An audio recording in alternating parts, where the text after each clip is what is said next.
Hello guys, good morning to all of you. कैसे हैं आप सब? आई होप आप मस्त होंगे एंड स्वस्थ होंगे। तो आज हम लोग बात करने वाले हैं पार्ट 2 वीडियो के ऊपर परसेंटेज का। ठीक है, तो आइए हम लोग परसेंटेज वीडियो स्टार्ट करते हैं। और आज का हमारा जो फर्स्ट क्वेश्चन है वो ये रहा। चलिए, तो क्वेश्चन नंबर फर्स्ट है हमारा कि दो संख्याएं, ठीक है गाइस, क्या लिखा है क्वेश्चन? लिखा है कि दो संख्याएं किसी तीसरी संख्या से 50% और 75% कम है। दूसरी संख्या को कितना प्रतिशत बढ़ाया जाए कि वह पहली संख्या के बराबर हो जाए? सवाल समझ में आया? मेरे पास दो संख्या है, ठीक है। दो संख्या क्या है? तो तीसरी संख्या से 50% और 75% कम है, ठीक है। तो बोला है कि दूसरी संख्या को कितने प्रतिशत बढ़ाया जाए कि वह पहली संख्या के बराबर हो जाए। क्लियर? आइए देखते हैं यहाँ पे क्या हमको यहाँ पे बढ़ाना पड़ेगा। चलिए, हम यहाँ पे इस तरह से लेंगे, ये हमारा हो जाएगा फर्स्ट नंबर एंड ये रहा हमारा सेकेंड नंबर और ये रहा थर्ड नंबर। बोला कि दो संख्या तीसरी संख्या से 50% कम है। इसका मतलब ये है कि अगर हम तीसरी संख्या को 100 मान ले तो सर पहला संख्या अगर 100 से 50% कम का मतलब क्या हो जाएगा? 50, ठीक है। अब बोला है कि सर जो दूसरी संख्या है वो 75% कम है। 75% कम है मतलब बचा कितना? 25 बचा होगा। क्लियर है गाइस यहाँ तक? अगर हम क्या किए हैं यहाँ पे कि अगर तीसरा संख्या को हम 100 मानेंगे तो जो पहला संख्या होगा वो 50% कम है। 50% कम का मतलब क्या होता है कि कोई भी चीज अगर अपने आप में 100% होता है तो अगर वो 50% कम है मतलब सर 100 का 50% करेंगे हम तो 50 मिलेगा, ठीक है। और अगला बोला है कि 75% कम है, तो अगर 75% कम है तो बचा कितना? 25%, वो भी ठीक है। अब आगे हैं, बोला है कि दूसरी संख्या को कितना प्रतिशत बढ़ाया जाए कि वह पहली संख्या के बराबर हो जाए। अब सोचिएगा कोई भी संख्या अपने आप में 100% होता है और सर हमको बढ़ाना किसको है? दूसरी संख्या को। बोला कितना परसेंट बढ़ाएं, तो सबसे पहले कि हम बोलेंगे कि इस 25 में कितना बढ़ाएं जिससे कि 50 बन जाएगा। तो आप बोलेंगे सर इसमें आप 25 बढ़ा दीजिए। क्या बढ़ा दे? 25 बढ़ा दीजिए। तो इससे क्या होगा कि सर जो 25 पहले वाला जो दूसरा संख्या था उसमें और 25 बढ़ा देंगे तो क्या बन जाएगा? 50। मतलब यह है कि पहला संख्या बन जाएगा, ठीक है सर। तो ऐसे तो सर हम 25 बढ़ा दिए ना, लेकिन सर ये संख्या जो है ना दूसरा, ये भी अपने आप में 100% है, क्योंकि दुनिया का कोई भी चीज अपने आप में 100% होता है। क्लियर? तो सर कितना परसेंट बढ़ाना पड़ा? 25 बढ़ाए तो सर 25 मतलब क्या? तो सर 100% बढ़ाना पड़ा। Clear guys? कितना परसेंट बढ़ाना पड़ा? 100% बढ़ाना पड़ा। ऑप्शन की अगर आप बात करेंगे तो ऑप्शन हो जाएगा यहाँ पे, ऑप्शन नंबर डी हो जाएगा। क्लियर? परसेंटेज में बोलेगा कि कितना परसेंट बढ़ाना है तो 100%, और बोलेगा कि कितना बढ़ाना है तो 25 बढ़ाना है। लेकिन हमसे जो क्वेश्चन पूछा गया है वो कितना नहीं पूछा है, कितना परसेंट पूछा है, तो हो जाएगा 100। क्लियर? अब चलते हैं हम लोग क्वेश्चन नंबर सेकंड की तरफ। चलिए, तो ये रहा हमारे पास क्वेश्चन नंबर सेकंड। और यहाँ समझिएगा, लिखा है कि डीजल की कीमत 45 रुपए प्रति लीटर से बढ़कर 50 रुपए प्रति लीटर हो जाता है। तो डीजल की खपत को कितना कम किया जाए कि व्यय केवल 5% तक ही बढ़े? मतलब क्या है भाई? मतलब यह है कि पहले हमारा जो डीजल का दाम था वो 45 रुपए था और डीजल बढ़कर हो गया है 50 रुपए। बढ़िया बात है सर। लेकिन हमको क्या करना है ना कि जब हमारी सर जब कॉस्ट बढ़ गई है तो हम इसका ना खर्चा में थोड़ा कम कर लेंगे। सपोज सपोज ऐसे समझेंगे कि अगर हम पर डे 10 लीटर पेट्रोल, अगर क्या सॉरी, पर डे अगर हम 10 लीटर डीजल खर्चा करते होंगे तो सर महंगाई की वजह से हम अपना डीजल को खर्चा कम कर देंगे, घूमना फिरना कम कर देंगे। ठीक है, वो तो बढ़िया है। और हम पे होना क्या चाहिए ना कि सर जो व्यय है ना वो 5% तक ही बढ़ना चाहिए, यानी जो हमारी बर्डन है वो 5% तक ही बढ़ना चाहिए, कंप्लीट 50 नहीं दिखना चाहिए। ठीक। अगर सर कहानी ये हो जाएगा कि अगर सर पहले 45% तो ऑलरेडी था, हाँ बिल्कुल था। अब सर अगर आप 5% बढ़ाने की बात कर रहे हैं, है ना, 5% तक हम खर्चा को झेल सकते हैं। तो अगर आप ये 45 का 5% निकालिएगा तो इधर समझिएगा कि किसी भी नंबर का जब हम 10% निकालते हैं तो सर एक अंक बाद देश में लग जाता है, मतलब सर यहाँ पे हो जाएगा 4.5 हो जाएगा। ये हो गया 10%। लेकिन जब अगर हम 5% निकालेंगे तो ये हो जाएगा हमारे पास 2.25। ठीक है, यानी कि पहले डीजल का कीमत था 45 रुपए। सर इस पे हम 2 रुपया 25 पैसा का और हम खर्चा बर्दाश्त कर सकते हैं, मतलब कि सर 45 और 2 47.25 तक भी रहेगा ना तो हम अपना काम चला सकते हैं, सरवाइव कर सकते हैं। लेकिन सर इससे ज्यादा नहीं होना चाहिए। ठीक है भाई, नहीं होगा कोई बात नहीं। अब सर हमारा सवाल तो बोला है कि हमारा बढ़ के 50 हो गया है, और 50 नहीं सर, हमको 47.25 तक सही है। हम बोलेंगे कि आइए ना इसे हम कम करते हैं।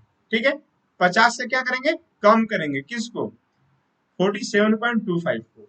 आएगा कितना, तो सर आएगा हमारे पास यहाँ पे 2.75।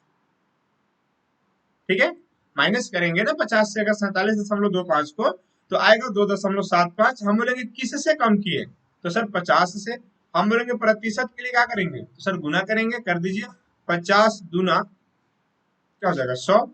अगर आप 2 से गुना कराते हैं तो 2 × 5 = 10 का 0, और 2 से तो 14 और 1 15 का 5, और 2 दूना की 4 और 1 5। 2 अंक के बाद डेसिमल लग जाएगा, यानी कि सर हम देख पाएंगे कि यहाँ पे जो बनने वाला होगा आंसर वो हो जाएगा हमारा 5 पॉइंट, चलिए ये हो जाएगा हमारा 5.5 हो जाएगा। क्लियर है, 5.5, यानी ऑप्शन की हम बात करें तो ऑप्शन नंबर हो जाएगा फर्स्ट। क्लियर है गाइस, कौन सा ऑप्शन हो जाएगा, ऑप्शन हो जाएगा आपका यहाँ पे फर्स्ट। ठीक है, अगर किसी भी तरह का समझने में अगर आपको दिक्कत हो रहा हो ना, आप कमेंट बॉक्स में जाएंगे, आप कमेंट करेंगे वहां पे, मैं चीजों को आपको किसी भी वे में है ना आपके डाउट को सॉल्व करने का कोशिश करेंगे। आप देख रहे होंगे यहाँ पे नंबर स्लाइड कर रहा होगा, आप उस नंबर पे कॉल कर लेंगे। अगर किसी तरह का आपको डाउट होगा तो उस नंबर पे व्हाट्सएप भी कर सकते हैं। क्लियर है गाइस, चलिए अब बढ़ते हैं हम लोग आगे क्वेश्चन नंबर 3 की तरफ। हाँ, क्वेश्चन नंबर 3 में है कि यदि किसी आयत की लंबाई 40% तक बढ़ा दी जाती है और चौड़ाई 20% तक घटा दी जाती है, तो आयत का क्षेत्रफल प्रतिशत बढ़ जाता है, तो x का मान क्या है। ठीक है, यानी कि x% बढ़ जाता है तो x का मान क्या है। उससे पहले हम एक फॉर्मूला दिखाएंगे, जब दो तरह का आपको जब वृद्धि या कमी आएगा ना तो आप इसी पे बैठा देंगे, a+b, और यहाँ हो जाता है ab और बटा में 100। ये हमारा बड़ा काम का चीज है, आइए यहाँ पे समझेंगे। जब बढ़ेगा तो प्लस लेंगे, जब घटेगा तो माइनस लेंगे। सर कहानी है कि पहले तो 40% हमारा बढ़ा है तो पहले हम 40 को प्लस में रखेंगे। सर 20% हमारा घट गया है तो हम 20 को माइनस में रखेंगे। बढ़िया है सर। अब सर अब यही होगा कि सर यहाँ पे क्या दे सिंबल, तो आइए पहले प्लस ही रख लेते हैं, बाद में कहानी बताएंगे। तो सर ए तो हो जाएगा हमारा क्या 40, और बी हो जाएगा सर हमारा माइनस में 20, और सर बट्टा में क्या सिखाए हैं, सर बट्टा में आप 100 सिखाए हैं। एक जीरो से एक जीरो कट जाएगा, एक जीरो से एक जीरो कट जाएगा। आप देखेंगे कि सर यहाँ पे अगर हम 40 में से 20 को माइनस कर लेते हैं तो सर 20 बचेगा, लेकिन यहाँ पे गुना करना है। यहाँ देखिए प्लस में 4 है और माइनस में 2 है, गुना करो, अगर दोनों को हम मल्टीप्लाई करा लें तो 4 दूना 8 तो आएगा सर, लेकिन माइनस में आएगा, और जब माइनस में आएगा मेरे भाई यहाँ बचेगा कितना, तो सर बचेगा 12। ठीक है गाइज, तो ऑप्शन की बात करेंगे तो ऑप्शन नंबर हो जाएगा यहाँ पे सेकेंड, बिल्कुल सही आंसर। ओके गाइज, कोई दिक्कत है यहाँ तक। तो आपको इस क्वेश्चन को बनाने के लिए या फिर इस टाइप से कोई भी क्वेश्चन को बनाने के लिए एक फॉर्मूला आपको याद होना जरूरी है, इस कंडीशन को आप याद रखिएगा। नेक्स्ट, चलिए ये रहा क्वेश्चन नंबर नेक्स्ट। अब यहाँ पे क्या करेंगे समझिएगा, बोला है कि यदि किसी वृत्त की त्रिज्या में 11% की कमी कर दी जाती है तो वृत्त के क्षेत्रफल में हुई कुल कमी को ज्ञात करें। सबसे पहली बात कि सर वृत्त का जो त्रिज्या है ना वो तो दे रखा है, ठीक है, लेकिन सर वृत्त का क्षेत्रफल पूछा है, तो सर वृत्त का क्षेत्रफल होता क्या है, तो होता है पाई आर स्क्वायर। लेकिन यहाँ पाई को हम कर देंगे इग्नोर।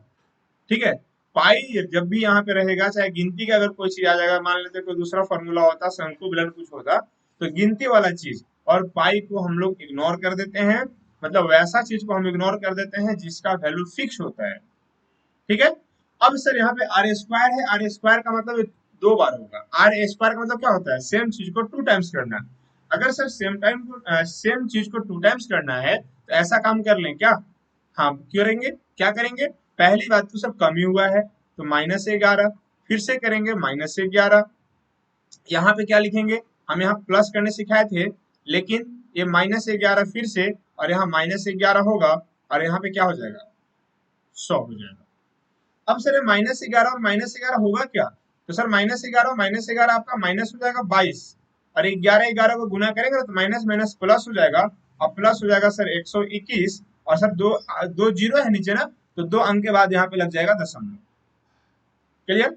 अब सर जब 2 अंक के बाद दशमलव लग जाएगा तो 1.21 हो जाएगा, बढ़िया बात है। अब सोचिए ना कि आपका माइनस है 22 और प्लस में है 1.21, तो सर यहाँ पे अगर आप इसको सॉल्यूशन करेंगे तो बचेगा कितना, तो सर बचेगा आपका यहाँ पे 20 पॉइंट आपका हो जाएगा 79। ठीक है गाइस, अगर इसको आप सॉल्यूशन करेंगे ना इसको, तो आपका क्या मिलेगा, 20.79 बचेगा, क्योंकि 22 माइनस में है और 1.21 आपका प्लस में है। ऑप्शन की बात करें तो ऑप्शन नंबर फर्स्ट हो जाएगा। चलिए अब हम लोग बात करेंगे नेक्स्ट क्वेश्चन के पास।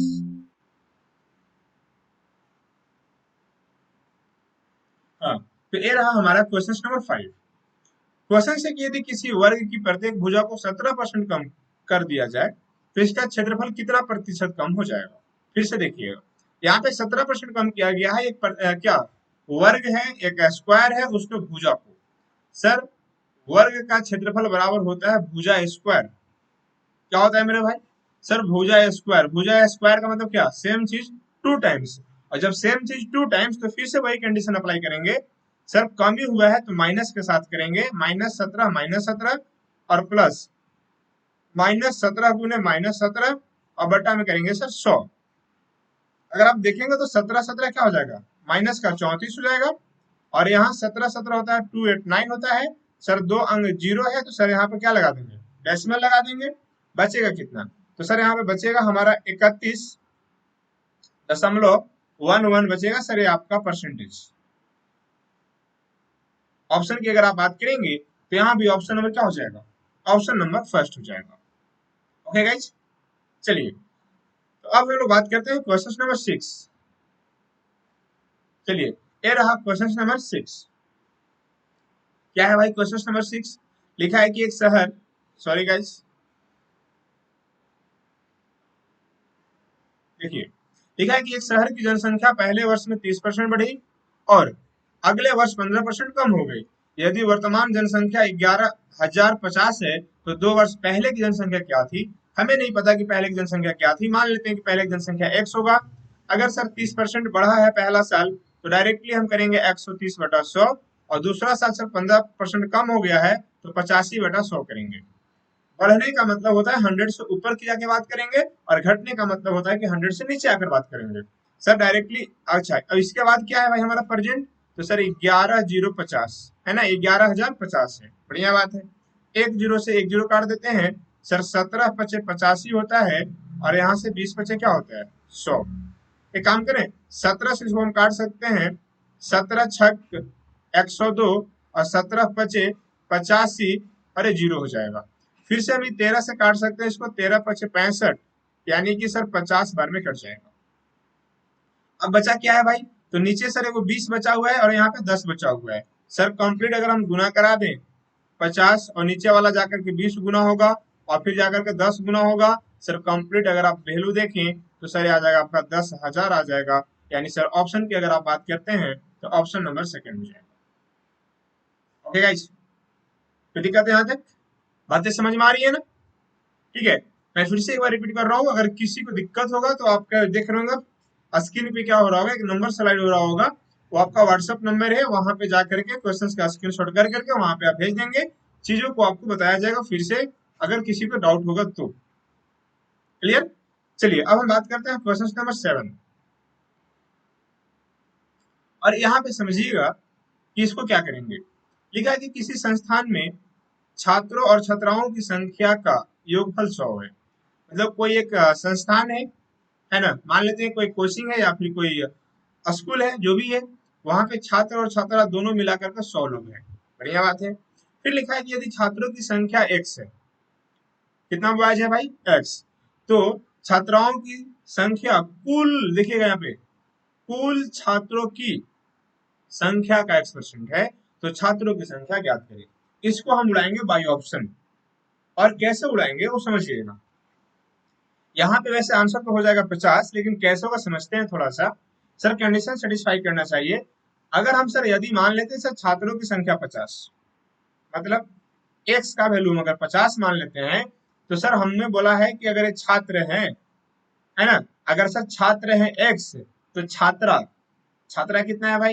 तो सर कुल स्टूडेंट का यानी कि 100 का 50% है, और 50% मतलब क्या होता है?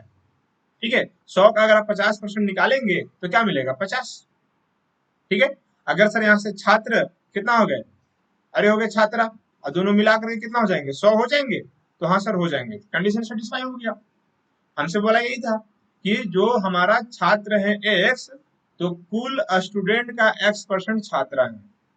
तो सर अगर छात्र को हम मानेंगे 50, तो कुल जो छात्रा हैं जो गर्ल्स हैं वो हो जाएंगे कुल स्टूडेंट का 50%। और सर कुल स्टूडेंट 100 हैं, तो 100 का 50% 50 होता है। और सर अगर 50 छात्रा हैं तो 50 छात्र हैं, दोनों मिलाकर 100 हो गए। मेरा कंडीशन क्या कर गया? सेटिस्फाई कर दिया है। ओके, अब आगे बढ़ते हैं और चीजों को समझते हैं। चलिए, ये रहा हमारा क्वेश्चन नंबर। अब हम बात करेंगे 8 के ऊपर।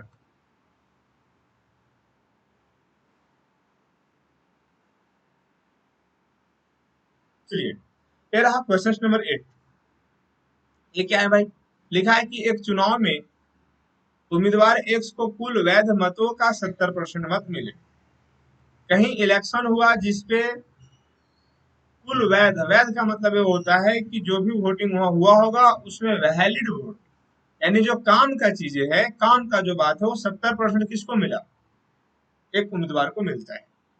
लिखा है कि यदि कुल मतों के 20% मतों को अवैध घोषित कर दिया गया, इसका मतलब क्या है कि जितने भी वोट उस बूथ पे पड़ा होगा, वहां पे सर 20% वोट को अवैध घोषित कर दिया गया, मतलब कि इनवैलिड है, वो वोट किसी के काम के नहीं है।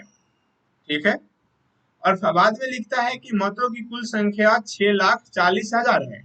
कितना है? 6,40,000 है। तो इस उम्मीदवार के पक्ष में पड़े वैध मतों की गणना करना है। मतलब समझना है कि अगर सर टोटल वोट हमारा पड़ा है 6,40,000, अब आप ही लोग बताइएगा कि अगर 6,40,000 में 20% तो इनवैलिड है, मतलब, तो सर 20% इनवैलिड है। कोई भी वोटिंग होता है तो अपने आप में 100%। और अगर सर 20% इनवैलिड है तो 80% तो वैलिड है। तो हाँ सर 80% वैलिड है। तो एक काम करिए कि इतना का हम पहले 80% निकालते हैं। ठीक है, सर इतना का 80% वोट क्या है? वैलिड है। अब कहानी क्या है कि सवाल लिखा है कि वैलिड वोटों का 70% मिला है इस कैंडिडेट को। तो सर अगर टोटल वैलिड है तो इसका 70% किसको मिला है? उस कैंडिडेट को मिला है। तो ये काम करें सर, नीचे का 2 जीरो और यहाँ 2 जीरो, यानी नीचे का टोटल 4 जीरो। सर नीचे का 4 जीरो से ऊपर का 4 जीरो पूरा खत्म। ठीक है, अब सर नीचे का 4 से ऊपर का 4 पूरा खत्म। अब क्या हुआ भाई? तो अब हुआ यही है कि सर हमारे पास बच्चा है 64 × 80 × 70। अगर आप इसको पूरा कम्युनिटी मल्टीप्लाई हम करा लें तो हमारे पास आ जाएगा 3584 और 00 आ जाएगा। क्लियर? यानी आएगा कितना भाई? तो आएगा हमारे पास 3,58,400। कितना आएगा? 3,58,400। और ऑप्शन की बात करें तो ऑप्शन नंबर फर्स्ट हो जाएगा हमारा बिल्कुल सही आंसर। ओके गाइस, समझ में आया होगा। अब हम बात करते हैं क्वेश्चन नंबर 9। ठीक है, अब देखिएगा क्वेश्चन नंबर 9 में क्या लिख रखा है। देखिए, क्वेश्चन नंबर 9 में है कि एक परीक्षा में विनोद 25% अंक प्राप्त किया और 10 अंक से अनुत्तीर्ण हो गया, मतलब कि फेल हो गया। यहाँ पे अनुत्तीर्ण लिखा हुआ है।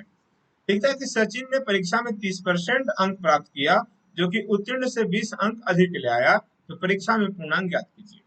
समझना होगा सर, एक जो हमारे पास जो विनोद है ना सर, वो विनोद बेचारा 25% लाया और कितना अंक से फेल हो गया?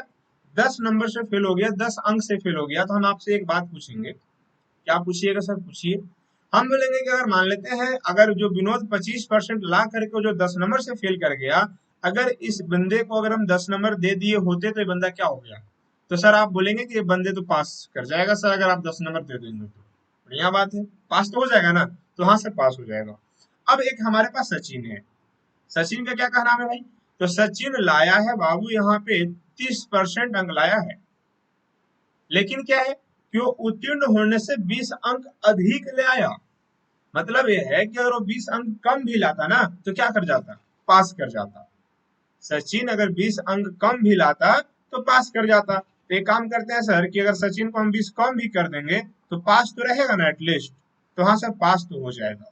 अब हम पूछेंगे कि विनोद का पूरा पासिंग मार्क्स हम देख पा रहे होंगे कि 25% प्लस 10 हो गया, और सर वही का उसी परीक्षा का पासिंग मार्क्स हम देख रहे हैं कि 30% माइनस 20 हो गया। अब दोनों जब पासिंग मार्क्स है सर तो दोनों इक्वल होगा, हाँ बिल्कुल होगा। तो ऐसे करेंगे 25% प्लस 10, और यहाँ हो जाएगा 30% और माइनस हो जाएगा 20। माइनस 20 को उठा के इधर ले आएंगे तो ये 30 हो जाएगा, और 25 को इधर भेज देंगे तो घटने के बाद 5% होगा। और सर एक काम करें कि अगर सर इसको सॉर्ट आउट करेंगे तो 1% का वैल्यू 6 आएगा। ठीक है, 5 से कम 5 हो जाएगा। अगर सर 1% का वैल्यू 6 है तो सर कोई भी एग्जामिनेशन होता है 100% पे, और सर अगर 100% निकालना है ना सर तो 100 को गुना कराना होगा 6 से, और ये नंबर आ जाएगा सर हमारा 600। ऑप्शन की बात करें तो ऑप्शन हो जाएगा डी। क्लियर है गाइस, ऑप्शन क्या हो जाएगा, ऑप्शन आपका हो जाएगा डी। अब हम बात करते हैं आगे।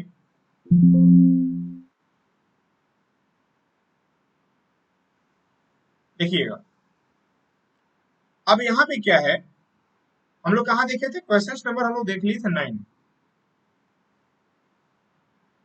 और थोड़ा सा 10 में ना 1 मिनट रुक जाइएगा। चलिए गाइस, तो 10 नंबर पीपीटी में ऑलरेडी जो है ना पहले से कुछ छेड़छाड़ किया गया है, तो मेरे पास स्पेस नहीं है, तो 10 नंबर क्वेश्चन को हम लोग पोस्टपोन कर दे रहे हैं। ठीक है, अब आगे देखते हैं क्वेश्चन नंबर हम लोग 11, और ये रहा हमारा क्वेश्चन नंबर 11, और इसको समझेंगे क्या होगा। ठीक है, 11 नंबर क्वेश्चन को देखते हैं और इसका आंसर क्या होगा देखते हैं हम लोग। चलिए, ये तो बेहद ही आसान चीज है जी, आप लोग इसको बनाइएगा, होमवर्क दे देते हैं।